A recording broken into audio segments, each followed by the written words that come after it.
بسم اللہ الرحمن الرحیم۔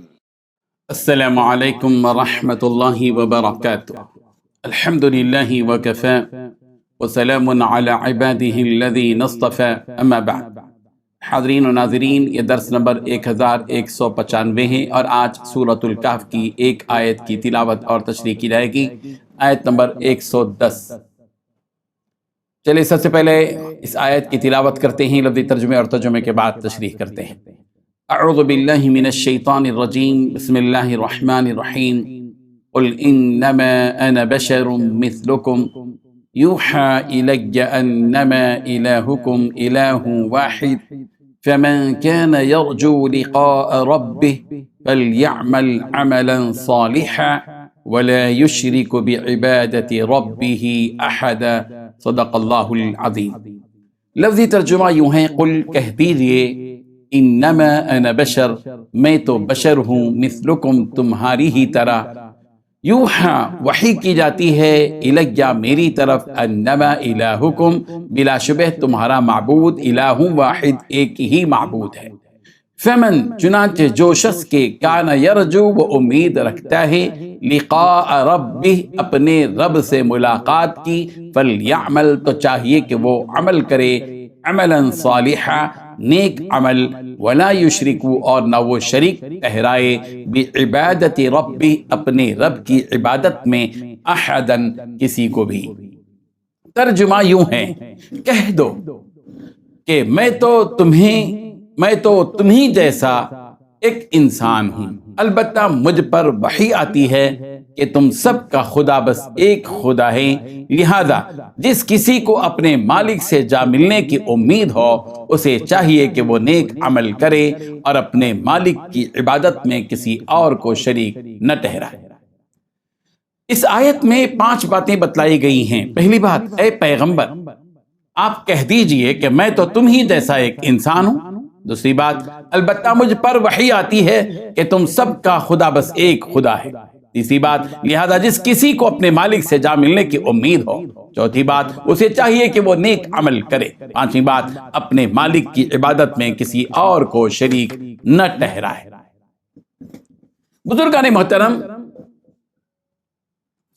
اللہ تبارک و تعالیٰ نبی رحمت صلی اللہ علیہ وسلم سے فرما رہے ہیں کہ اے نبی آپ لوگوں سے یہ بات کھل کر کہہ دیجیے کہ میں تو تم سب کی طرح ایک بشر ہوں، نہ میں یہ دعویٰ کرتا ہوں کہ میں خدا ہوں اور نہ میں یہ دعویٰ کرتا ہوں کہ میں کوئی فرشتہ ہوں۔ ہاں، یہ فرق میرے اور تمہارے درمیان ضرور ہے کہ میری طرف وحی آتی ہے اور تمہاری طرف کوئی وحی نہیں آتی۔ یہ بات یاد رکھو کہ تمہارا معبود برحق ایک ہی معبود ہے۔ تم ہرگز یہ مت سمجھو کہ اللہ تعالیٰ کے علاوہ بھی کوئی اور ہے جس کی عبادت کی جا سکتی ہے۔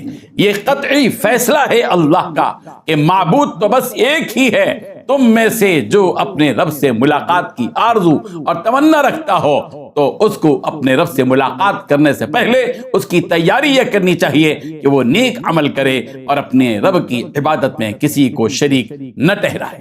اس آیت کے پہلے جزیے کے ذریعے اس حقیقت کا اعلان کیا جا رہا ہے کہ رسول رحمت صلی اللہ علیہ وسلم بشریت کے سلسلے میں تمہارے ہی جیسے ایک انسان ہے۔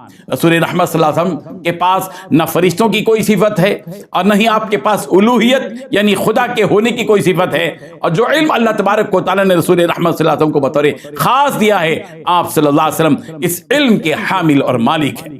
رسول رحمت صلی اللہ علیہ وسلم کی خصوصیت یہ ہے کہ اللہ تبارک و تعالیٰ کی جانب سے آپ پر وحی کا نزول ہوتا ہے، جبکہ آپ صلی اللہ علیہ وسلم کے علاوہ اس زمانے میں کسی انسان پر یا آپ کے بعد قیامت تک کے انسانوں میں سے کسی انسان پر کوئی وحی نہیں آتی۔ اللہ تبارک و تعالیٰ نے وحی کے ذریعے سے جہاں دوسری اہم باتیں رسول رحمت صلی اللہ علیہ وسلم کو بتلائی ہیں، ان میں سے ایک اہم بات یہ بھی بتائی کہ دیکھو تمہارا معبود بس ایک ہی معبود ہے جس کو اللہ رب العالمین کہا جاتا ہے۔ اس آیت سے یہ سبق ملا کہ جس کے دل میں اپنے رب سے ملاقات کا شوق ہو اس کو چاہیے کہ وہ فیصلہ کر لے کہ اپنی باقی زندگی کو اعمال صالحہ میں گزارے گا۔ ابن عربی رحمۃ اللہ علیہ فرماتے ہیں کہ ہمارے شیخ طرطوش رحمۃ اللہ علیہ فرمایا کرتے تھے کہ تمہاری عمر عزیز کے اوقات اپنے ہم عصروں سے مقابلے اور دوستوں سے میل جول ہی میں نہ گزر جائیں۔ دیکھو اللہ تبارک و تعالیٰ نے اپنے بیان کو اس آیت پر ختم کیا ہے، فَمَنْ كَانَ يَرْجُو لِقَاءَ رَبِّهِ فَلْيَعْمَلْ عَمَلًا صَالِحًا وَلَا يُشْرِكْ بِعِبَادَةِ رَبِّهِ أَحَدًا۔ جو شخص اپنے رب سے ملاقات کی آرزو رکھتا ہے اس کو چاہیے کہ نیک عمل کرے اور اللہ کی عبادت میں کسی کو شریک قرار نہ دے۔ جس شخص کو اس بات کا یقین ہو کہ مرنے کے بعد اس کو اپنے پروردگار سے ملنا ہے، اور جس کے دل میں اللہ تبارک و تعالیٰ کی طرف سے اس کی اطاعت کے بدلے اجر و ثواب کی امید ہو، اس کو چاہیے کہ وہ نیک اعمال کے ذریعے اپنے پروردگار کی قربت اور نزدیکی حاصل کرے اور ہر قسم کے ان کاموں سے بچے جن سے اللہ کا عذاب اور اس کا عقاب ہوتا ہے۔